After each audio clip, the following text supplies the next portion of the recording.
जिल्हा परिषद आणि पंचायत समिती निवडणुकीच्या पार्श्वभूमीवरती कोकणातील शिवसेनेला अंतर्गत वाद आता चव्हाट्यावर आलेला आहे।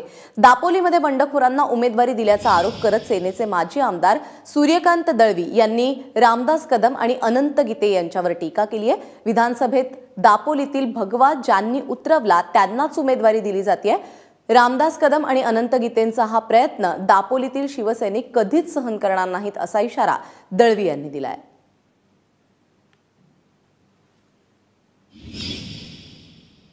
2014ला विधानसभेच्या निवडणुकीमध्ये तो झेंडा भगवा झेंडा खाली उतरवण्याचं काम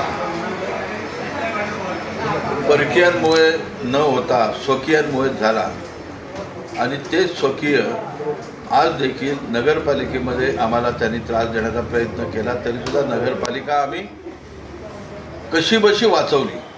बंडखोरांना उमेदवारी जर का देण्याचा वरिष्ठ पातळीवरून रामदास कदम अनंत गीते हे करणार असतील तर त्या बंडखोरांना गाडण्याचं काम मी आणि माझे शिवसैनिक केल्याशिवाय गप्प बसणार नाही।